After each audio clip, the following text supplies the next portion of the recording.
नमस्कार, आप सभी का स्वागत है आपके अपने करंट हेवन के यूट्यूब चैनल पर।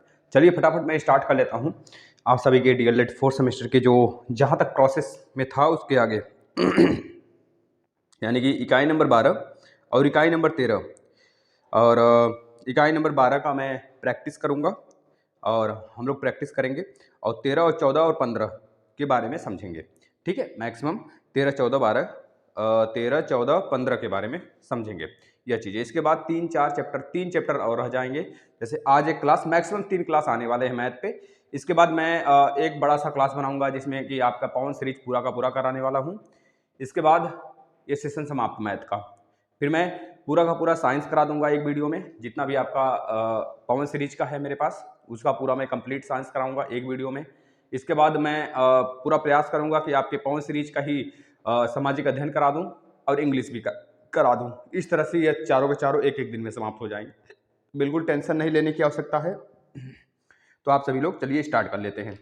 चलिए बच्चों, फटाफट एक बार आप शेयर कर दीजिए, तब तक मैं इंक थोड़ा सा इसमें डाल लेता हूँ।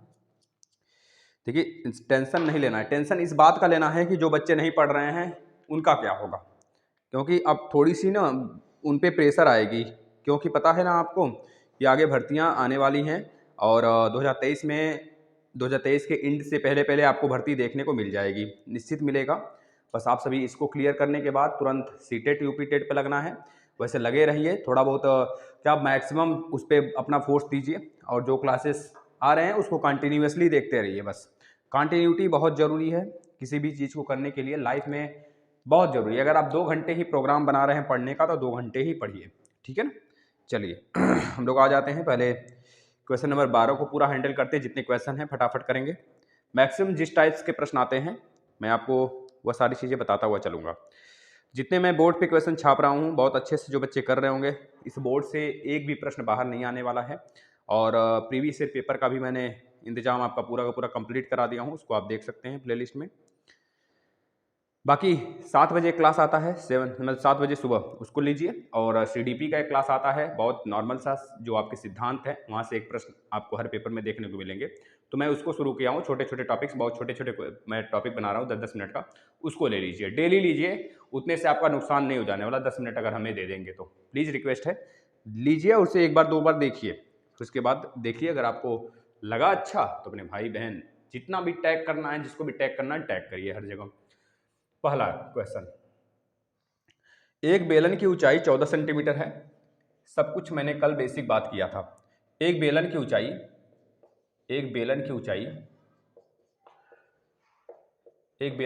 कितनी है? 14 सेंटीमीटर है। 14 सेंटीमीटर है। एक बेलन की ऊंचाई 14 सेंटीमीटर है। त्रिज्या 7 सेंटीमीटर। त्रिज्या कितनी है? 7 सेंटीमीटर। 7 सेंटीमीटर क्या है? त्रिज्या इसकी है, रेडियस 7 सेंटीमीटर त्रिज्या है इसका। तो आपको क्या बता देना है? इस बेलन का वक्र पृष्ठ और संपूर्ण पृष्ठ बता दीजिए। बताओ, इस ऐसे प्रश्न आएंगे, छपेंगे, या आपके यूपी टेट वाले भी प्रश्न है और सुपर टेट वाले भी प्रश्न है। इतना दिमाग में रख लेना, ये बहुत अच्छे से सॉल्व करो इसको। बेलन का वक्र पृष्ठ बता दीजिए पहले तो। बेलन का वक्र पृष्ठ बताइए, मतलब कि कर्व सरफेस एरिया, और संपूर्ण पृष्ठ बता दीजिए। संपूर्ण पृष्ठ बता दीजिए। ये दोनों प्रश्न आप सॉल्व करिए। दूसरा क्वेश्चन यह पूछा जा रहा है आपसे, एक बेलन के आधार का व्यास दिया 28 सेंटीमीटर। एक बेलन के आधार का व्यास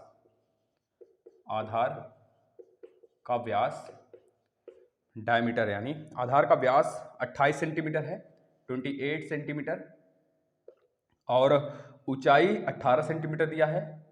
ऊंचाई कितना दिया है? 18 सेंटीमीटर। आपसे पूछ क्या रहा है? इस बेलन का आयतन और संपूर्ण पृष्ठ बताइए। आयतन बताइए और संपूर्ण पृष्ठ बताइए। जो भी बंदा आपको ये ऐसे कह के पढ़ रहा है या फिर पढ़ा रहा है या फिर कहीं से आप देख रहे हो कि आ जाओ मेंसुरेशन का मैं ट्रिक बताता हूँ, तो मेंसुरेशन का कोई शॉर्टकट ट्रिक नहीं है मेरे भाई। इतना याद रखना, मैथ में शॉर्टकट अगर पढ़ने लगे तो बेसिक कमजोर करोगे। आज नहीं तो कल पढ़ाना तो पड़ेगा बच्चा, क्योंकि बनना है सुपर टेट में आकर। तो बेसिक जब कमजोर रहेगा तो बच्चों को कैसे पढ़ाओगे? ट्रिक थोड़े बताओगे डायरेक्ट उसको। संपूर्ण पृष्ठ बता दो, पढ़ो, बेशक पढ़ो, है ना, सारी चीज़ें आ जाओ। दूसरा के बाद तीसरा क्वेश्चन, इसने क्वेश्चन सॉल्व करते रहिए आप सभी, हम कराना शुरू करेंगे अभी। 550 घन सेंटीमीटर लोहे से एक बेलनाकार सरिया बनाई जाती है। 550 घन सेंटीमीटर। मैं इसको लिख लेता हूँ centimetre cube. Centimetre cube centimetre cube लोहे से क्या बनाया जाता है? लोहे से बेलनाकार सरिया, लोहे से बेलनाकार सिलेंड्रिकल से बेलनाकार सरिया बनाया जाता है। बेलनाकार सरिया बनाया जाता है, सरिया बनाया जाता है, सिलेंड्रिकल सरिया बनाया जाता है। यदि सरिया का व्यास 1 सेंटीमीटर हो तो सरिया की लंबाई बताइए। यदि सरिया का व्यास सरिया का व्यास 1 सेंटीमीटर हो तो उसकी लंबाई बताइए। उसकी लंबाई यानी लेंथ बताइए कितना होगा। क्वेश्चन नंबर 4 दिख रहा होगा सभी बच्चों को। पहले इसको कर लेते हैं तीनों को, फिर आगे चलते हैं ना। चलिए आ जाइए। एक बेलन की लंबाई 14 सेंटीमीटर है और त्रिज्या 7 सेंटीमीटर है। पहला क्वेश्चन, बेलन की लंबाई यानी कि लंबाई की मतलब कि हाइट की बात करता है बच्चा। हाइट कितना है? 14 सेंटीमीटर है भाई, और त्रिज्या जो है 7 सेंटीमीटर है। कितना है? 7 सेंटीमीटर त्रिज्या है। त्रिज्या कितना है? 7 सेंटीमीटर त्रिज्या है।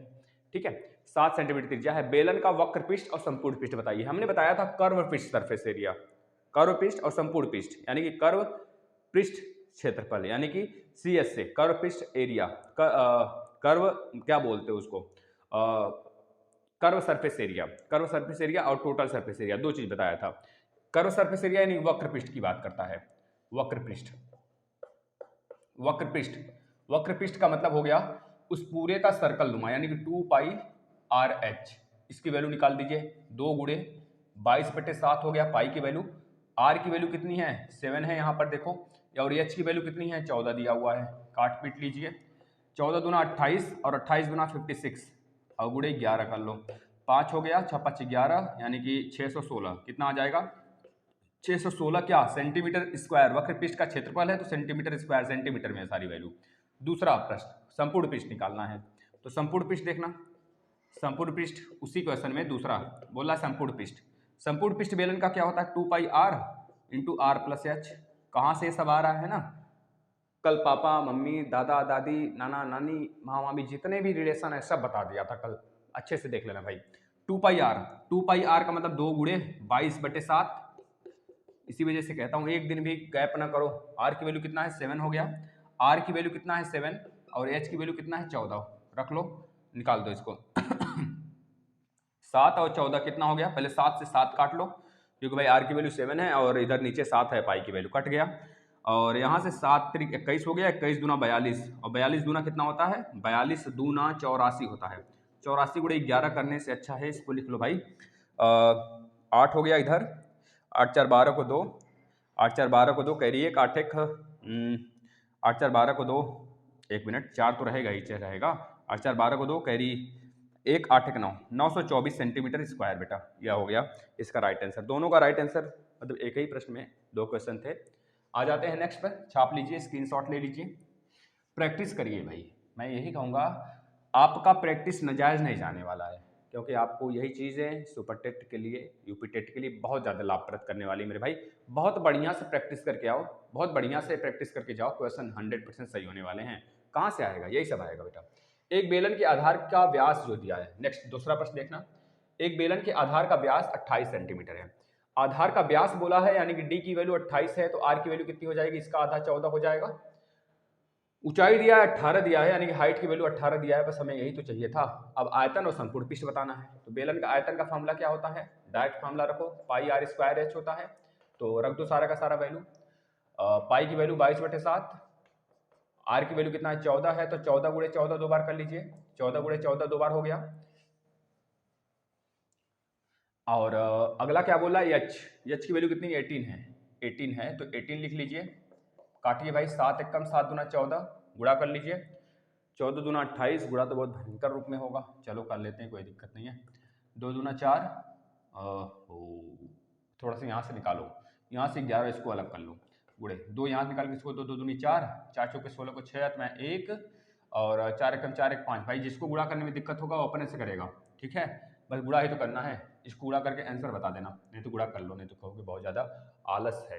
तो आलसी नहीं बनना है भाई। देख लो 56 का गुणा कर लो, 56 का गुणा कर लो, किसमें 18 में कर लो, 56 का गुणा 18 में कर लो, तो 18 बचे कितना होता है 5 बटे 40 और 5 कम 5 18 बचे 90, 900 इधर हो गया और 60 और 6 सत्ते 42 चौथे 48, 108 इधर हो गया, 108 इसमें जोड़ दो, 60 हो गया और 6 सत्ते 42 चौथे 48, इसको हो गया 1008।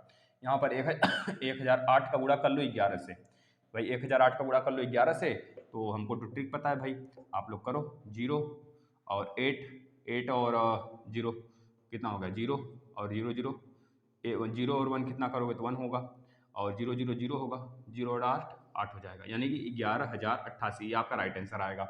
यह मीटर क्यूब में आएगा, सॉरी मीटर में दिया है वैल्यू, क्या किस में दिया, सेंटीमीटर क्यूब में दिया, तो सेंटीमीटर क्यूब में आ जाएगा वैल्यू, क्योंकि आपने आयतन निकाला है ना इस प्रकार से।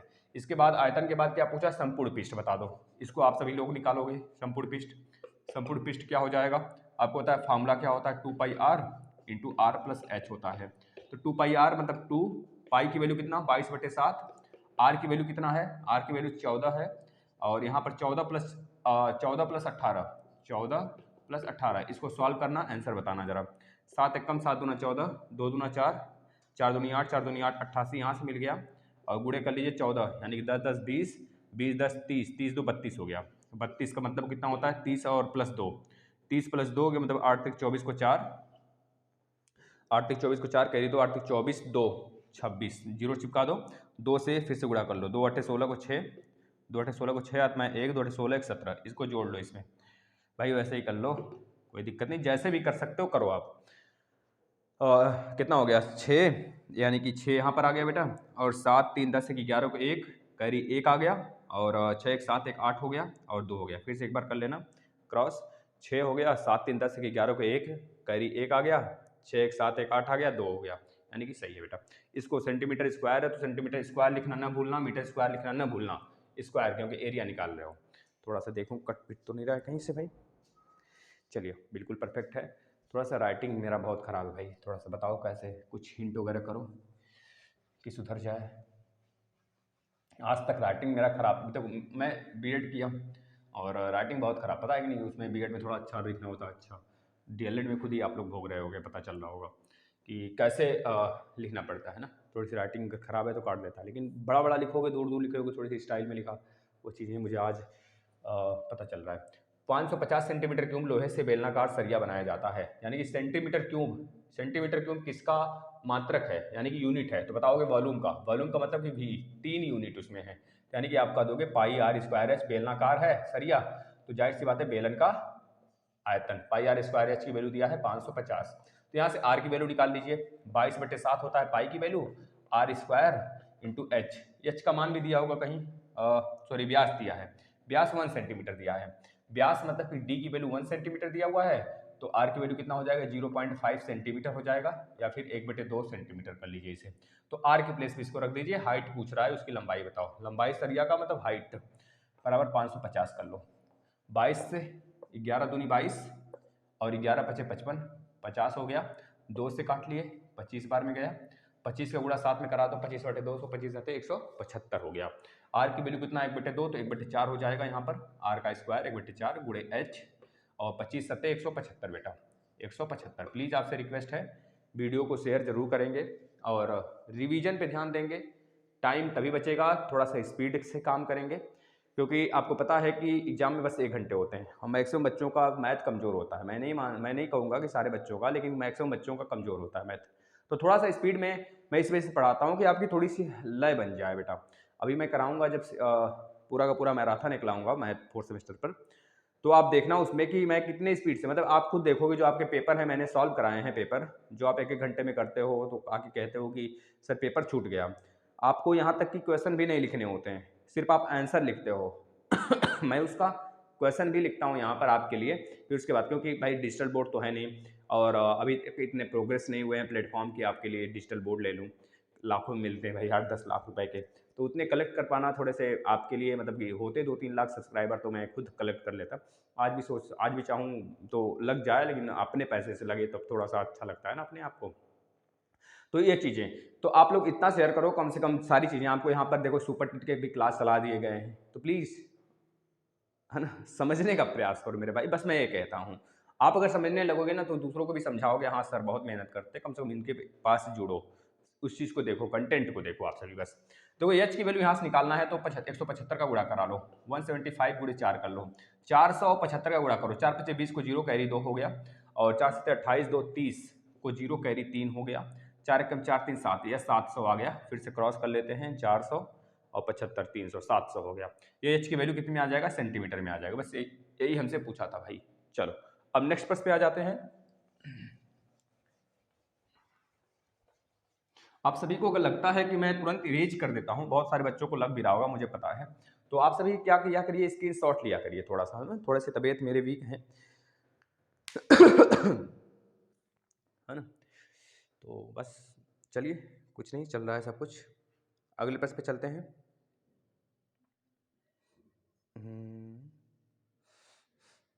हाँ, अब थोड़े शंकु कर लेते हैं, कुछ प्रश्न ऐसे ही प्रश्न आएंगे शंकु के, फिर दोनों का मिक्सअप करते हैं, देखते हैं जो सबसे हार्ड होगा उसको कराएंगे। क्वेश्चन नेक्स्ट करिएगा बेटा आप सभी। एक लंबवृत्तीय शंकु के आधार की त्रिज्या, एक लंबवृत्तीय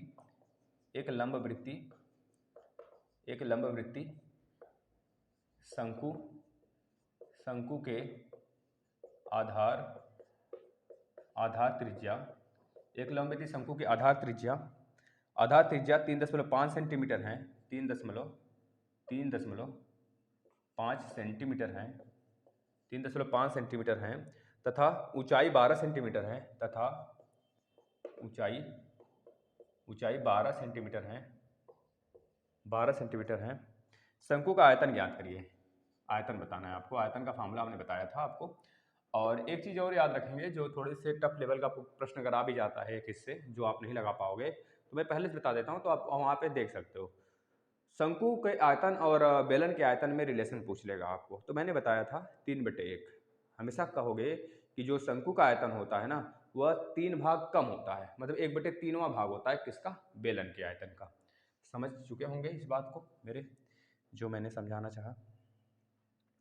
15 मीटर ऊंचे शंक्वाकार तंबू के आधार की परिधि 15 मीटर ऊंचे शंक्वाकार तंबू के शंक्वाकार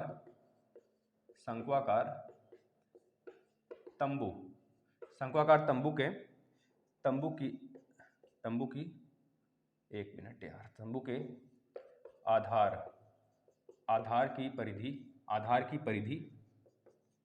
की परिधि लगाते रहिएगा आप सभी लोग। परिधि 44 मीटर है, कितना, 44 मीटर है, 44 मीटर है। इस तंबू को तैयार करने के लिए कितनी कैनवास की आवश्यकता होगी।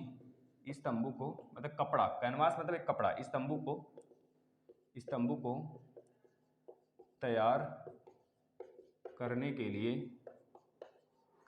लिए कितने कैनवास की आवश्यकता होगी, कितने कैनवास की आवश्यकता होगी।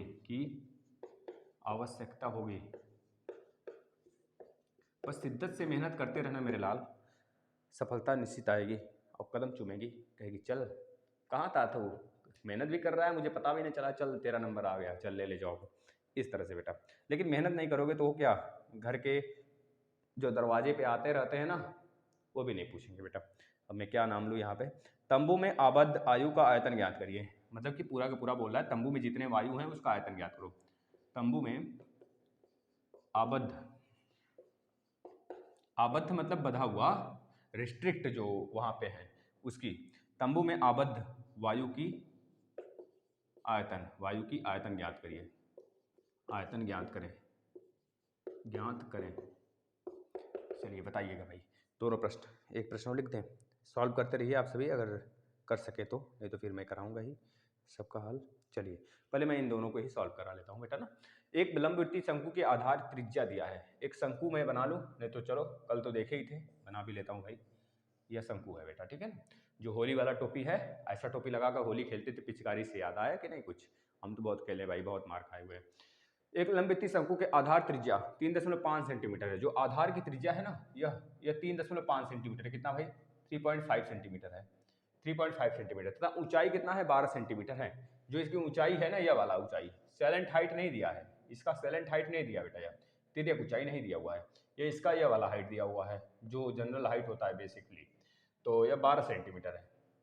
तो पूछ रहा है आयतन बता दो। शंकु के आयतन का फार्मूला क्या होता है? शंकु के आयतन का फार्मूला होता है 1/3 पाई आर स्क्वायर एच होता है, यही तो होता है। बेलन का आयतन होता है पाई आर स्क्वायर एच, उसका तीसरा भाग। बस हमको ये पता है एल की जरूरत ना है तो एल नहीं निकालेंगे, रख दो, आंसर आ जाएगा 1/3 पाई 22/7 आर स्क्वायर। आर की वैल्यू कितनी है? 3.5 आर ही दिया है ना भाई, देख लेना आर दिया है। तो 3.5 का मतलब कि 7/2, 3.5 7/7 का आधा है तो 7/2 7/2 बार कर लेंगे, क्यों? क्योंकि आर का स्क्वायर है 7/2। और एच की वैल्यू कितनी है? 12। इसको सॉल्व कर लेना, 7 से 7 चला गया और इस वाले 2 से यहाँ से काटा तो 11 बचा, इस वाले 2 से इस 6 को उड़ा दिया और 2 3 6 फिर से काट लिया 3। तो देखो ऊपर क्या क्या बचा है, पहले 11 को यहाँ पे छाप लो और 7 तक 21 कर लो। जब भी ऐसा आ जाए तो गुणा भी कर सकते, 11 के में 11 को 1 करीब 1 हो गया, 11 दूनी 22 1 23, कितना आ गया 23, 231 क्या? यह हमारा क्या है? सेंटीमीटर है और हमको आयतन निकालना है तो सेंटीमीटर क्यूब में हो जाएगा बेटा। 11 के में 11 को 1 करिए, 11 दूनी 22 1 23, ठीक है।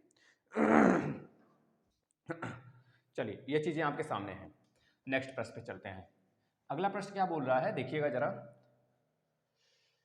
15 मीटर ऊंचा शंक्वाकार तंबू, 15 मीटर ऊंचा शंक्वाकार तंबू है बेटा, के आधार की परिधि है 44 मीटर है। 15 मीटर ऊंचा शंक्वाकार तंबू है जिसके आधार की परिधि है 44 मीटर।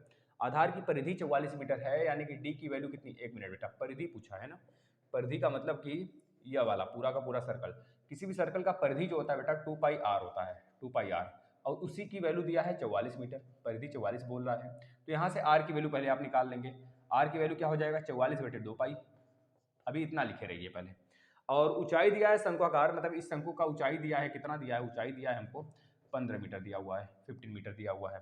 तो आपसे पूछ रहा है इस तंबू को तैयार करने के लिए कितने कैनवास की आवश्यकता होगी? तंबू में आबद्ध वायु के आयतन ज्ञात करिए। तो मतलब कि वही चीज है, तंबू को अगर मैं कपड़े उड़ा दूं इसके ऊपर ना, तो कितने कपड़े की आवश्यकता होगी? तो पहला तो यह प्रश्न निकालना है, कितना कपड़ा की आवश्यकता होगी। तो आपको पता है कि इसके लिए वक्र पृष्ठ पता होना चाहिए। हमें चारों तरफ का सारा चीज पता हो जाए तो हमको पता हो जाए कितने कपड़े इसके ऊपर चाहिए। हमें किस किस की जरूरत होगा, उसका फॉर्मूला क्या होगा वक्र पृष्ठ का? पाई आर एल। आर की जरूरत होगी और एल की जरूरत होगी। तो एक तो प्रश्न यहाँ से निकलेगा, यानी वक्र पृष्ठ निकालो। वक्र पृष्ठ का मतलब कि कितने कपड़े की आवश्यकता होगी। वक्र पृष्ठ का क्षेत्रफल यानी कि पाई आर एल हमने बताया था, और एल की वैल्यू हमने बताया क्या था आपसे? एल की वैल्यू क्या होती है? हमने एल की वैल्यू आपको बताया था कि रूट में आर का स्क्वायर प्लस एच का स्क्वायर होता है। तो पहले इसी को निकाल लेते हैं ना। देखना यहाँ से आर की वैल्यू देखो कैसे निकलेगा। आपको पता है 2 से काटोगे 2 दूनी 4, यानी कि 22/पाई होगा, 22/पाई होगा। एच की वैल्यू यहाँ पे दिया हुआ है कितना?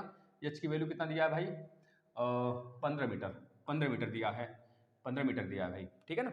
अब इसको मैंने काटा है 22/पाई आ गया। तो आर की वैल्यू और इसको तोड़ लो, 22, और पाई की वैल्यू कितना होगा? 22/7, 7 ऊपर चला गया, 22 से 22 चला गया, यानी कि आर की वैल्यू कितना आ गया? 7 हो गया। आर की वैल्यू 7 है और एच की वैल्यू 15 है। तो आपको पता है एल की वैल्यू यहाँ पे रखकर आप निकाल सकते हो। आर की वैल्यू कितना है? 7, तो 7 का स्क्वायर 49 और 15 का स्क्वायर 225, 225 तो 256 आ जाएगा। देखो 256 आ रहा है क्या? 9, यानी 256 आ जाएगा। 256 आएगा। 256 का मतलब 16 का स्क्वायर होता है, तो 16 गुणे 16 करो और 16 बाहर निकाल लो, यानी एल की वैल्यू कितनी आ जाएगी? 16 आ गया, 16 मीटर आ गया। जो यह वाला एल है ना, वह सेलेंट हाइट के नाम से जाना जाता है, यानी कि तिर्यक ऊंचाई। ये 16 मीटर आ गया। आप खुद देखो, ये 16 मीटर मिल गया, हमें आर मिल गया और हमें एच मिल गया। हमें जो जो बोले हम 100 निकालता हुआ चलेंगे भाई। देखना 100 के नहीं निकालना, मतलब कि वह चीज निकालता हुआ चलेंगे बेटा। तो आपको वक्रपृष्ठ बताने हैं, तो इसका कोण का यानी कि शंकु का वक्रपृष्ठ जो होता है पाई आर एल फार्मूला होता है। इसमें वैल्यू रख दो, पाई आर एल में वैल्यू रख दो। पाई की वैल्यू कितनी होती है? 22/7 होता है। और आर की वैल्यू कितनी होती है? आर की वैल्यू मतलब कितनी होती नहीं, दिया है कितना? 7 दिया है। और एल की वैल्यू आपने कितना निकाला है? 16 निकाला है। तो 16 यहाँ पर रख दिए। 7 से 7 बाबू चले गए, बचा यहाँ से 2, तो इस 2 को हम यहाँ पे दे देते हैं, क्योंकि हम चाहते हैं कि हमें 11 देखने को मिले। 11 हम देखते हैं तो ट्रिक बन जाता है बेटा। यहाँ पर देखना, इसको जैसे हमने यहाँ पे दिया तो 16 दूना 32, 32 गुणे 11 हमारे लिए आसान हो जाता है 11 में किसी भी नंबर का गुणा करना। कभी मिल जाना, बता दूंगा कैसा ट्रिक है। 3 लिख लेना यहाँ पे 6 लिख लेना, यहाँ पे 2 लिख लेना। इसका राइट आंसर 362 हो जाएगा बेटा। 3 2 5, 1 मिनट 5, यहाँ बेटा 5 होगा, 5 5 352 हो जाएगा। 352 सेंटीमीटर स्क्वायर, सॉरी मीटर है तो मीटर स्क्वायर। 2 और 3 2 5 और 3, ठीक है। अब इसके बाद हमको क्या निकालना है? आबद्ध वायु का आयतन ज्ञात करें। या तो आपने निकाला कितने कपड़े की आवश्यकता होगी, तो बता दोगे आप कितने कपड़े की आवश्यकता होगी? 352 सेंटीमीटर स्क्वायर की कपड़े की आवश्यकता होगी। जाओगे किसी दुकान पे, बोल देना 352 मीटर वर्ग हमें कपड़े दे दो, हमें कोन पे उड़ाने हैं, ठीक है, इस तरह से बोल लेना। तो वह टोपी आपका नहीं है, इतना बड़ा टोपी नहीं बना पाओगे आप, मतलब कि बन तो सकता है लेकिन इतने बड़े टोपी कौन पहनेगा, इतना बड़ा खोपड़ी भी तो चाहिए। अब देखो भाई एल की वैल्यू हम लिखे हैं ना, आर की वैल्यू कितने आया था, 7 आया था, तो हम निकाल लेते हैं फार्मूला, मतलब कि आयतन पाई आर स्क्वायर एच। अब यहाँ पे एल की आवश्यकता है नहीं, तो पाई की वैल्यू कितना होगा, 22/7 हो जाएगा। आर की वैल्यू हमको पता है 7 दिया है, तो 7 गुणे 7 कर लेते हैं, 7 × 7 हो जाएगा। और एच की वैल्यू कितनी है, 15 है, तो 15 लिख लो। 7 से 7 कैंसिल हो जाएगा, गुणा कर लेते हैं, 15 यहाँ 45 चौके 7 5 15 7 105 होगा, 105 का गुणा 2 में करेंगे तो कितना होगा, 105 210 हो जाएगा। 210 गुणे 11 कर लिया भाई, हमें 11 बनाने का बहुत शौक है भाई। 2 यहाँ पर हो गया, यहाँ पे 0 हो गया, 2 1 3 हो गया और 1 0 1 हो गया, मतलब यही इसका 2310 आंसर हो गया। सेंटीमीटर क्यूब, मीटर है तो मीटर क्यूब, सॉरी। 2 और 0, 2 1 3 1 0 और 1, ठीक है, यही इसका आंसर है। नेक्स्ट बताओ, ऐसे प्रश्नों को तो हमें नहीं लगता है कि आप सभी नहीं कर पाएंगे। हम थोड़े से हार्ड प्रश्न की तरफ चलेंगे, लेकिन इसके पहले मैं आपको कुछ होमवर्क दूंगा। इस होमवर्क को आप इतने ही बेस 5 क्वेश्चन मैंने लगाया, 5 क्वेश्चन के बेस पर हम आप से 10 क्वेश्चन लगवाएंगे, ठीक है ना, इस तरह से स्पीड बनेगी। फिर नेक्स्ट चैप्टर पे चलेंगे। बस जितना मैं इस पे छाप रहा हूं, अगर इतना आप सभी प्रैक्टिस करते चल रहे हैं हमारे साथ और आप सभी को आ रहा है, कोई डाउट नहीं है, अगर डाउट है भी तो नेक्स्ट क्वेश्चन से हम क्लियर कर दे रहे हैं उसको। क्वेश्चन करने से मतलब वहाँ पे कमेंट करने से कोई फ़ायदा नहीं बच्चों आपको, क्योंकि मेरा स्क्रीन थोड़ा सा लॉन्ग डिस्टेंस पे है भाई, लॉन्ग ड्राइव पे है इस समय। चलो आ जाओ अगले प्रश्न पे चलते हैं बेटा। प्रश्न नंबर नेक्स्ट होमवर्क के लिए आपके लिए, एक लंबवृत्तीय बेलन के आधार की त्रिज्या, ये होमवर्क है सारा का सारा। एक लंबवृत्ती लगाना है, या नहीं कि छाप के छोड़ दो या पे स्क्रीनशॉट लेके छोड़ दो, फोन में पड़ा रह जाए। लंबवृत्तीय बेलन के आधार की त्रिज्या, शायद 1 या 2 बच्चों का बस मिलता है, वैसे कितने बच्चे देखते भी हैं। लंबवृत्तीय बेलन के आधार की त्रिज्या,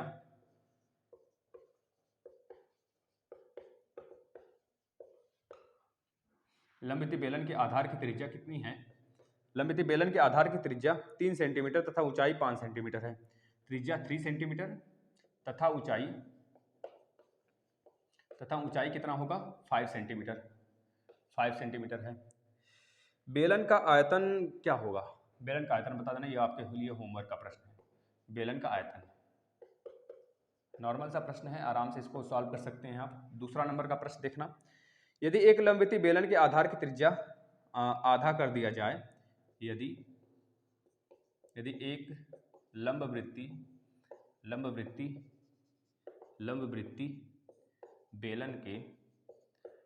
बेलन के आधार की त्रिज्या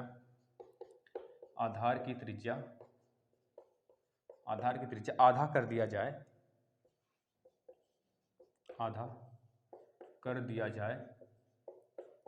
कर दिया जाए तथा ऊंचाई वही रहे तो, तथा ऊंचाई वही रहे तो इस प्रकार बने बेलन तथा पहले वाले बेलन के आयतनों का अनुपात बताइए। इस प्रकार बने बेलन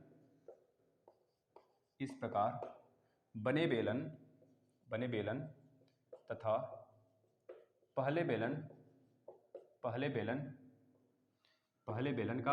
पहले बेलन के आयतन का अनुपात बताइए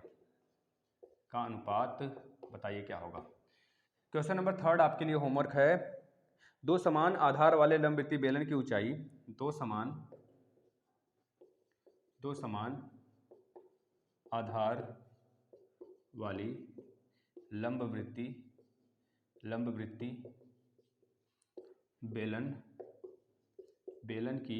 बेलन की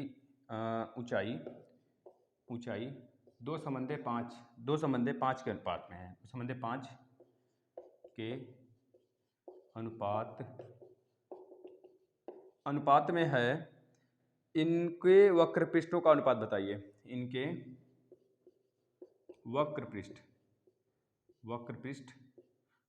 पृष्ठ के अनुपात बताएं, कि अनुपात क्या होगा, अनुपात बताइए, बताएं भाई इसका अनुपात क्या होगा। अगले प्रश्न पे चलते हैं, एक लंबवृत्तीय शंकु की ऊंचाई 8 सेंटीमीटर और आधार का व्यास 12 सेंटीमीटर है, उसका तिर्यक ऊंचाई बताइए। एक लंबवृत्तीय एक लंब वृत्ति शंकु, एक लंब वृत्ति शंकु की ऊंचाई 8 सेंटीमीटर, 8 सेंटीमीटर और आधार का व्यास आधार का व्यास 12 सेंटीमीटर है, 12 सेंटीमीटर है, 12 सेंटीमीटर है। तो तिर्यक ऊंचाई बताइए, यानी एल का मान बताना है बेटा आपको, एल का मान तिर्यक ऊंचाई यानी कि साइलेंट हाइट बताना है। एक प्रश्न और ले लेना, पांचवा, ये 4 हो गए, एक प्रश्न और, क्योंकि हमने 5 लिया तो 5 आपके लिए प्रैक्टिस। किसी शंकु की त्रिज्या समान रखते हुए, किसी शंकु की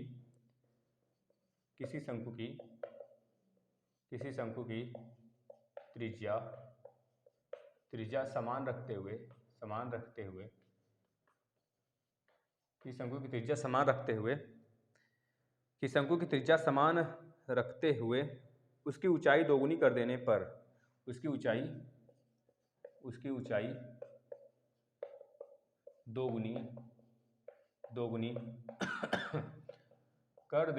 दोगुनी कर देने से शंकु का आयतन हो जाएगा, कर देने से शंकु का आयतन हो जाएगा।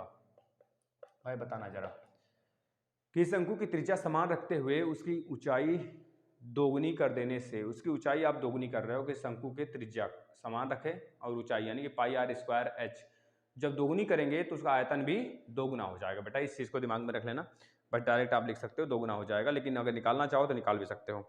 अब थोड़े से बड़े प्रश्न अगर कहो तो करा दें, एक दो जो आपको देखने को मिल सकते हैं, एक दो, है ना, बड़े प्रश्न की संख्या एक दो करा दें, फिर नेक्स्ट चैप्टर पे चलते हैं, ठीक है। नेक्स्ट चैप्टर के कॉन्सेप्ट बस देखेंगे आज, प्रैक्टिस कल करेंगे, ठीक है ना। कॉन्सेप्ट देखेंगे, प्रैक्टिस उस चैप्टर का कल करेंगे। एक दिन में एक चैप्टर का प्रैक्टिस और 2-3 चैप्टर का कॉन्सेप्ट, ऐसे चलेगा तो सही रहता है। बस कुछ 2 क्लास और आएंगे, इसके बाद 2 क्लास मैक्सिमम 1-1 घंटे के, यह हो सकता है थोड़ा छोटा रहे, लेकिन इसके बाद जो क्लास आएंगे मैक्सिमम 1-1 घंटे के होंगे और फिनिश। चलिए कुछ प्रश्न, ये आप सभी बच्चों के लिए होमवर्क था प्रश्न, इस प्रश्न को करिएगा। 2 लंबवृत्तीय बेलनों के आधार की त्रिज्याओं का अनुपात, 2 लंबवृत्तीय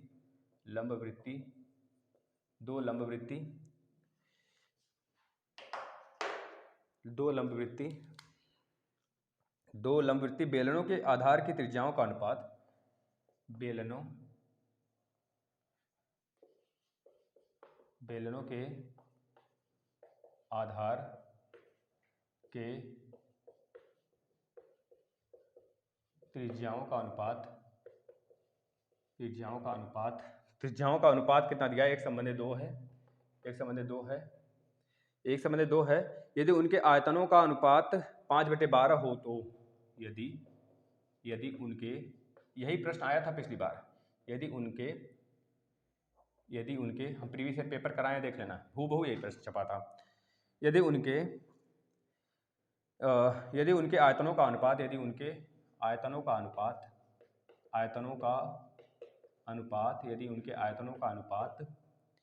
5/12 हो तो, 5/12 हो तो उनकी ऊंचाइयों का अनुपात बताइए, उनके ऊंचाई का अनुपात बता दो। ऐसे प्रश्न को पहले कर लेते हैं एक बार। 2 लंबवृत्तीय बेलनों के आधार की त्रिज्याओं का अनुपात, कोई 2 लंबवृत्तीय बेलन है, दोनों के हम बात करें आयतनों का अनुपात इतना दिया है, तो दोनों का आयतन हम मान लेते हैं, एक लंबवृत्तीय बेलन V1 है, एक लंबवृत्तीय बेलन जो है जिसका आयतन V2 है। जो V1 वाला है ना, उसका जो आपको पता है सिंपल, किसी भी बेलन का आयतन जो होता है वह पाई आर स्क्वायर एच होता है। तो बस यहाँ पर R1 लिख देना, यहाँ पर अगर V1 करेंगे तो पाई R1 का स्क्वायर और H1 का स्क्वायर, H1 अपान में पाई R2 का स्क्वायर इंटू H2, बस इस चीज़ को कर देना, क्योंकि दोनों अलग अलग हैं बेलन, क्योंकि दोनों के मान अलग अलग हैं। आधार की त्रिज्याओं का अनुपात, त्रिज्या का अनुपात यानी कि R1 की वैल्यू कितनी है, 1 है, 1 का रेशियो में है, 1:2 है, तो मतलब 1 और 2 हम मान लेते हैं रेशियो में, और R2 की वैल्यू कितनी है, 2 है, ठीक है, इस तरह मान लेना है आपको। और आयतनों का अनुपात यानी कि V1 और V2, V1 का अनुपात, V1 की वैल्यू 5 और V2 की वैल्यू 12 है, तो 5 और 12 यहाँ पर रख दीजिए, रेशियो में है भाई, इसको फिक्स वैल्यू मत समझ जाना, रेशियो में। जैसे मैं बोलूँ 16 बटे मैं बोल दूँ कि 16/8 बोल दूँ, फिर उसको काट दूँ, या फिर मैं ऐसे बोल देता हूँ कि कोई वैल्यू मान लीजिए 40 है और यहाँ पर क्या है 30 है, इसको काट लो, 10 से काटोगे तो 4/3 बचेगा। तो इस तरह से अब हमें पता नहीं 4/3 को अगर देखकर हम कहें ये रियल वैल्यू इसका 40/3 था पहले, तो कोई विश्वास करेगा नहीं, क्योंकि ये 4/3 इसमें तो कुछ भी हो सकता है। 2 से ऊपर नीचे गुणा करा लो, 4 दूनी 8 और नीचे 6, 8/6 करोगे तब भी 4/3 हमको मिलेगा रेशियो। तो रेशियो मतलब कि रेशियो है, कोई एक रियल वैल्यू नहीं है वो। जब रेशियो वाले चैप्टर में पढ़ाए थे आपको भाई 5/12 यूपी टेट वाले में 5/12 लिख लो यहाँ पर, क्योंकि V1 की वैल्यू 5 और V2 की वैल्यू 12। पाई से पाई कैंसिल हो जाएगा। R1 की वैल्यू कितनी है 1 है, तो 1 का स्क्वायर, और H1 की वैल्यू हमें नहीं पता, निकालना है H1 और H2 का अनुपात। R2 की वैल्यू कितनी है 2 है रेशियो में, तो 2 का स्क्वायर, पूरे H2 की वैल्यू हमको निकालना है, अनुपात निकालना है इन दोनों का, है ना, ये चीज़ें। तो यहाँ से देखना क्या कैसे होगा, 5/12 हो जाएगा, 5/12, और यहाँ का 2 दूनी 4 जो है ऊपर उठ के आ जाएगा, और जो 1 का स्क्वायर नीचे आ जाएगा। तो बताओ H1 और H2 का अनुपात निकल गया ना, काट पीट लीजिए बस, 4 एकम 4 3 12, यानी H1 और H2 का अनुपात कितना हो जाएगा, H1 और H2 का अनुपात हो जाएगा 5/3। क्या हो जाएगा 5/3, और यही प्रश्न दिया था पिछली बार। अब हम चलते हैं नेक्स्ट चैप्टर पर बेटा, आज भी 2 चैप्टर फिनिश कर देते हैं। एक है, मैं आपका बेसिक करा देता हूँ पहले, गुणनखंड विधि किसे कहते हैं, कैसे होता है वैसे प्रश्न, इसके कुछ मैं आपको एग्जाम्पल लेकर समझाऊंगा गुणनखंड विधि, और कुछ कॉन्सेप्ट मैं देकर आगे चलूंगा आपको। मतलब 3 चैप्टर फिनिश करना है मुझे आज, कॉन्सेप्ट मतलब कि बस कॉन्सेप्ट उसका, प्रैक्टिस नहीं। मैं यहाँ पे कुछ वैल्यू लिख देता हूँ पहले, फिर द्विघात समीकरण मैं आपको समझाता हूँ क्या होता है। x² बराबर 9, 9x² बराबर 16, x² प्लस में 5x प्लस में 6 बराबर 0, और 3x² प्लस में 10x प्लस में 8 बराबर 0, और 2x² प्लस 5x माइनस 7 बराबर 0, 2x² प्लस में 5x माइनस 7 बराबर 0। इसके हमको गुणनखंड करने हैं, यही आपको चैप्टर पढ़ना है, थोड़ा सा ध्यान से। अब हम क्वेश्चन मतलब इकाई का नाम लिखते हैं, क्या है इकाई के नाम।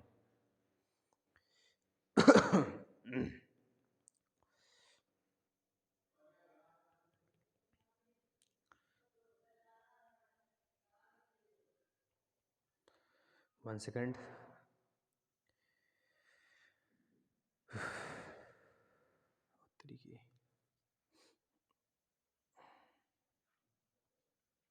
देखना इकाई नंबर जो हमको 13 पढ़ने, 12 तक कंप्लीट हो चुका है, 13 में पढ़ना है कि गुणनखंड किसे कहते हैं, गुणनखंड विधि समझाइए। तो गुणनखंड हम आपको समझाते हुए चलूंगा, इन क्वेश्चन से मैं गुणनखंड समझा दूंगा। गुणनखंड, ये आपका इकाई नंबर क्या है, इकाई नंबर 13 है। इकाई नंबर 13 भी खत्म कर लेंगे। इकाई नंबर 14 में बोला है 2 अज्ञात राशियों के दे देंगे, उसके इक्वेशन निकालने होंगे, इस तरह के भी क्वेश्चन हम देख लेंगे। इकाई नंबर 14 मतलब 2 अज्ञात राशियों के लेके लिख लीजिएगा, 2 अज्ञात राशियों के बारे में कैसे निकालते हैं। इसके 2 समीकरण होते हैं, दोनों समीकरण को प्लस माइनस करके निकालना पड़ता है। इसके बाद 15 नंबर का क्वेश्चन है, समलंब का क्षेत्रफल बताइए। तो समलंब के क्षेत्रफल के बारे में भी अभी हम पढ़ लेते हैं। 15 समलंब किसे कहते हैं इसके बारे में पढ़ लेंगे। समलंब का मतलब ट्रेपोजियम होता है इंग्लिश में, समलंब चतुर्भुज, समलंब चतुर्भुज जिसे कहते हैं ट्रेपोजियम, ठीक है ना। वो भी उसके भी 4 भुजा होते हैं, तो 90 डिग्री वाला होगा तो आसानी से उसको निकालेंगे। समलंब का क्षेत्रफल कैसे निकालते हैं हम इसको अभी डिस्क्राइब करेंगे। इतने 3 चैप्टर भी फिनिश करते हैं, बेसिक क्या होता है इसका, फिर आज का सेशन समाप्त करेंगे। कल इन्हीं तीनों का प्रैक्टिस कर लेंगे, आगे 3 चैप्टर करेंगे, फिर नेक्स्ट मतलब इसके बाद मतलब लास्ट सेकंड आएगा, और उसके बाद लास्ट आएगा, उसमें बस 2 क्लास और आएंगे, समाप्त हो जाएंगे ना। चलो पहले इस तरह से हम समझते हैं गुणनखंड किससे कहते हैं। इकाई नंबर 13 देखना, गुणनखंड मतलब कि एक ऐसा वैल्यू हो जिसको हम कितनी बार तोड़ा जा सकता है, कितने से ज़्यादा बार तोड़ा जा सकता है। जैसे मैं बात करूँ फैक्टराइजेशन, गुणनखंड को ही फैक्टर कहते हैं। जैसे मैं बात करूँ 12 को कितनी तरीके से आप तोड़ सकते हो, तो आप कहोगे कि मैं इसको तोड़ूंगा 2, पहले 1 में तोड़ूंगा 1, फिर 1 दूना 2 और 2 3 6, या फिर 2 दूनी 4 और 4 3 12। हमने इसको इसमें तोड़ लिया, यह होगा इसका फैक्टर, मतलब इसको मैंने तोड़ दिया, गुणनखंड कर दिया, फैक्टर कर दिया, इसका गुणा कर दिया। मतलब इस तरह से इसको गुणा कर लूँ तो 12 मिल जाएगा, 12 मिल जाएगा। वो वाला फैक्टर मत समझ जाना, टोटल फैक्टर कितने हैं, मैं कटने वाला रूल नहीं बता रहा हूँ, मैं इसको कितने तरीके से मतलब मल्टीप्लाई करूँ किस किस का कि 12 मिल जाए प्राइम नंबर का। तो इस तरह जैसे मैं बात करूँ 16 का, 16 का मतलब कि 1 गुणे 2 गुणे 2 गुणे 2 गुणे 2, देखो 2 दूना 4 दूना 8 दूना 16 एकम 16 मिल गया ना।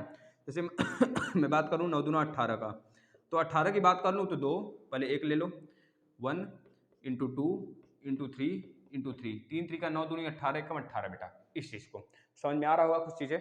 मैं बात कर लूँ एक क्यों लिख रहा हूँ, पता है एक को क्यों नहीं लिखा जा रहा? एक है पंडित, और सबसे पहले अगर कोई चीज़ स्टार्ट करते हो तो पंडित को खाना खिलाते हो।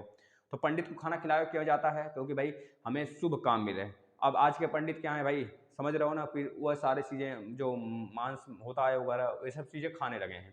तो अब पंडित पे लोग विश्वास नहीं करते हैं। तो समझ लेना मैं एक को बैठा लिया हूँ यहाँ पर, एक सब में शामिल हो रहा है साथ में, एक इसमें भी इसमें भी इसमें, वही सबका पंडित बना हुआ है। तो एक का मल्टीप्लाई करते हैं बेटा, एक बहुत महत्वपूर्ण है, इसको याद रखो। ये चीजें हो गई, गुणनखंड हो गया। अब आपको मैं दिखाता हूं कि किस प्रकार से हमको पूछेगा। ऐसे पूछेगा तो नहीं आपसे, लेकिन इस प्रकार से पूछेगा। गुणनखंड में x जैसे मैं दे दिया x स्क्वायर बराबर 9, तो x की वैल्यू बता दो। तो आपको पता है x स्क्वायर बराबर 9 का मतलब है x इधर जाएगा रूट में होगा, या 9 का मतलब क्या होगा, रूट में होगा, तो मतलब 2 बार अगर अंदर 3 होगा तो 1 निकाल लेंगे, तो 3 गुणे 3, 3 का जोड़ा बन गया अंदर, तो 1 बाहर निकल जाएगा बेटा। इस तरह से 1 बाहर निकला। अभी भी अगर ऐसे नहीं समझ में आया हो तो हम बढ़ते हुए क्रम में लिए हैं, बेसिक से लेकर हार्ड लेवल तक। दूसरा क्वेश्चन देखना, ऐसे क्वेश्चन है भाई, ये वाला जो प्रश्न है ना कई बार आपके एग्जाम में एमसीक्यू में पूछा है, तो ध्यान से कर लेना इसको। 9x स्क्वायर बराबर 16, तो इसमें क्या किया है, x स्क्वायर बराबर 16/9, 16/9, तो x की वैल्यू कितना हो जाएगा, रूट में 16/9, 16/9 का मतलब क्या होता है, ऊपर 4 गुणे 4 2 बार और नीचे 3 गुणे 3 2 बार, तो यहाँ से एक 4 निकल जाएगा और नीचे से 3 निकल जाएगा, तो 4/3 हो जाएगा। छाप लेना। अगला प्रश्न देखना, अब इसमें कैसे निकालें x का मान। एक्स स्क्वायर प्लस में 5x प्लस में 6 बराबर 0। इसमें हमको एक काम करना है, कोई ऐसे दो वैल्यू को पकड़ना है जिसका मान मतलब जिसको गुणा करें तो 6 एकम 6 मिल जाए, यहाँ पर 1 छिपा हुआ है, 6 एकम 6 मिले जिसका गुणा करें, और जोड़े और घटा देना तो 5 मिल जाए। तो हमको दिख रहा है 3 और 2, 3 और 2, 3 और 2 ऐसे वैल्यू हैं जिनको अगर जोड़ते हैं तो 5x देगा, जिनका गुणा करते हैं तो मुझे 6 दे देगा। जैसे x square plus 3x plus 2x और प्लस में 6, देख लो आप खुद। अब इसमें से हम क्या कॉमन कर लेंगे, x, और इसमें से कॉमन कर लेंगे 2। इसमें से x कॉमन करेंगे तो x कॉमन हुआ और x प्लस 3 बच गया, और इसमें से 2 कॉमन कर लेंगे तो क्या बचेगा, x प्लस 3 बचेगा बेटा। बराबर 0 करते चलो, बराबर 0 करते चलो। अब देखना x प्लस 3 इसमें से पूरे में से कॉमन होगा, दोनों में है तो x प्लस 3 कॉमन कर लीजिए, और यहाँ पे x यहाँ पे 2 है तो x प्लस 2 हो जाएगा, x प्लस 2 बराबर 0। अब यहाँ पे x का 2 वैल्यू आएगा, दोनों के दोनों नेगेटिव में, पहले इसको ट्रांसफर कर दो, पूरा का पूरा 0 हो जाएगा, तो x प्लस 3 बराबर 0, तो x बराबर -3 एक मिलेगा। अब एक बार क्या करो, इसको उधर ट्रांसफर कर दो, 0 हो जाएगा, 0 में भाग जाए चाहे गुणा करे, वैल्यू 0 बचेगा, x प्लस 2 बराबर 0, तो x बराबर क्या आ जाएगा, -2, दो वैल्यू मिलेंगे कि नहीं, बताओ। अगले प्रश्न पे चलते हैं, छाप लेना। यहां नहीं समझ में आया तो अगले में समझ में आ जाएगा। देखना 3x स्क्वायर प्लस में 10x और प्लस में 8 बराबर 0। कोई प्रॉब्लम तो नहीं हो रही है? आप सभी शांत क्यों है इतना? थोड़े से हलचल तो मचने चाहिए भाई। 3x square plus 10x plus 8 बराबर 0। तो देखना एक प्रश्न आपके लिए होमवर्क ये वाला रहेगा। 3x square plus 10x plus 8 बराबर 0 है, यानी कि हमको दो वैल्यू ऐसे ढूंढने हैं जिसका मल्टीप्लाई करूँ तो 8 3 का 24 मिल जाए, और जिसको जोड़ू घटाऊं तो 10x मिल जाए। क्या मिल जाए? 10 मिल जाए। तो बताओ ऐसे कौन से वैल्यू हैं? 8 3 का 24 नहीं भाई, 12 दूना 24 मिला ना, 12 में से 2 माइनस करेंगे 10, और 12 का गुणा 2 में करेंगे तो 24 मिलेगा। तो 3x स्क्वायर प्लस में 12x और माइनस में 2x करना, माइनस में 12x मत कर देना। जब माइनस में 12x कर दोगे ना तो प्लस 2 में से -12 जाएगा। तो आप खुद बताओ, आप ज़्यादा पैसे उधार में लिए हो, आपको पापा ने, आप 10 रुपये उधार लिए हो, 12 रुपये उधार लिए हो, आपको मिला 2 रुपये, तो 2 रुपये उसका चुकता करोगे तो फिर भी तो 10 रुपये उधारी चलोगे माइनस में। तो ये चीज़ें होती हैं, लेकिन माइनस में हमको चाहिए ही नहीं, हमको प्लस में चाहिए। तो प्लस वाला हमने बड़ा किया, बड़ा वाला क्या हुआ? पॉजिटिव हुआ। आपका 2 रुपये उधारी है, 12 रुपये मिला, 2 दे दो, प्लस 10 का बच गया, प्लस का 8 बराबर 0। अब इसमें से देखो 3x कॉमन होगा, इसमें से क्या कॉमन हो जाएगा? 2 कॉमन हो जाएगा। इसमें से 3x कॉमन कर लोगे तो क्या बचेगा? x प्लस 3 चौके 12, और यहाँ -2 कॉमन कर लो, माइनस भी कॉमन कर लियो, ध्यान से करना, यहाँ पे प्लस का माइनस में कन्वर्ट हो जाएगा, x माइनस में 4 बचेगा, बराबर 0 कर लो। वही काम, सॉरी माइनस में कैसे आ गया? माइनस में तो वैल्यू नहीं आएगा बेटा, गलत हो गया, 1 मिनट रुक जाना, माइनस में लाना ही नहीं है। 6 चौके 24, 6 4 10, यह भी तो वैल्यू 1 होती है। तो 3x स्क्वायर प्लस में 6x करना है हमको और प्लस में 4x करना है, यह चीज़ कर लेना भाई, क्योंकि बैठ नहीं रहा था। यहाँ पे देखना आप क्या होगा, 3x कॉमन करोगे तो बचेगा 3x, यानी कि x प्लस 2 बचेगा। यहाँ से 4 कॉमन करोगे तो x प्लस 2 बचेगा बेटा। अब देखना इसमें से x प्लस 2 कॉमन कर लो, x प्लस 2 हमने जैसे ही कॉमन किया तो बच गया 3x प्लस 4, 3x प्लस 4 बचा बराबर 0। अब इसको उधर भेज दो, इतना बच जाएगा, यानी x बराबर -2 आ जाएगा। अब इसको इधर ही रखो, इसको उधर भेज दो तो बचेगा 3x प्लस 4 बराबर 0, यानी x बराबर -4/3, यह वाला वैल्यू। अब यह वाला आपके लिए होमवर्क। चलते हैं दो अज्ञात राशियों की तरफ, इसमें कैसे क्वेश्चन बनेंगे देखना जरा। दो अज्ञात राशियों में कैसे क्वेश्चन बनेंगे देखना जरा। दो अज्ञात राशि का मतलब हमें दोनों के दोनों अचर में हो जाए, दोनों अलग अलग हों, तो यानी कि x प्लस वाई जैसे एक क्वेश्चन आ जाए बराबर 0 हो जाए और एक क्वेश्चन आ जाए x माइनस वाई बराबर 0, तो इसमें x और y का मान निकालो। तो आप लगोगे जोड़ने, जोड़ दो दोनों को जोड़ेंगे तो ये वाला दोनों कैंसिल हो जाएगा, बचेगा 2x बराबर 0, तो x बराबर भी 0 हो जाएगा बेटा। और x की वैल्यू किसी इक्वेशन में रख दोगे तो y की वैल्यू निकल जाएगी। मतलब इस प्रकार से दो आपको इक्वेशन मिलेंगे, उसका हम लोग पढ़ेंगे, इसमें जिक्र करेंगे, उसका पूरा का पूरा हम लोग क्वेश्चन देखेंगे। इसके बाद समलंब का क्षेत्रफल देख लेते हैं, इसमें क्या है। तो समलंब वाले क्षेत्रफल में हमको क्या करना है, ट्रेपोजियम बनाना है। ट्रेपोजियम में मतलब कि होता है 4 भुजा वाला, इसमें 2 पैरेलल साइड होते हैं, आमने सामने की भुजा पैरेलल होती है, ये वाला इसके पैरेलल है, और लंब वृत्ति, लंब है मतलब लंब वृत्ति नहीं, मतलब लंब बनाता है, लंब समलंब का लो, मतलब कि एक तरह से कह लो 90 डिग्री समकोणीय समलंब। समकोणीय समलंब का मतलब कि एक तरह से कह लो 90 डिग्री ट्रेपोजियम। 90 डिग्री क्या मेरे मतलब कि क्या बोलते हैं उसको, मतलब दोनों साइड बराबर हो, दोनों साइड बराबर हो, मतलब कि इधर वाला इसको आधा कर दें तो इधर और इधर वाला बिल्कुल मिरर इमेज की तरह हो। तो इस तरह से हमने देखा यह वाला और यह वाला बराबर था, तो यह वाला डिस्टेंस a है और यह पूरा का पूरा डिस्टेंस क्या है, b है, पूरा का पूरा डिस्टेंस b है, ठीक है। और इसकी हाइट क्या h है, तो इसका एरिया का जो फॉर्मूला होता है बस इतना याद रखना है, दोनों पैरेलल साइड का एडिशन बटे के 2 गुणे में h। बेटा ये कई बार आया है सुपर यूपी टेट में, कई बार डायरेक्ट इस पे प्रश्न आया है मेरे भाई, डायरेक्टली प्रश्न इस पे पूछता है, कहीं से भी इधर उधर कुछ नहीं। कई बार यही प्रश्न 2-3 बार आया हुआ है, मतलब कि 2-3 लगातार आया है, 11 बार इस तरह से, मतलब 2-3 साल लगातार आया है, तो समझ लो बहुत इंपॉर्टेंट है आपके लिए। इस पे प्रश्न रखेंगे, कभी काल के आपको क्या करेगा, एरिया दे देगा, पूछेगा ए बता दो, बी दिया रहेगा बड़ा साइड और एच दिया रहेगा। कभी कभी क्या करेगा, आपको एच पूछ लेगा, दोनों पैरेलल साइड दिया रहेगा ए और बी, एरिया दिया रहेगा।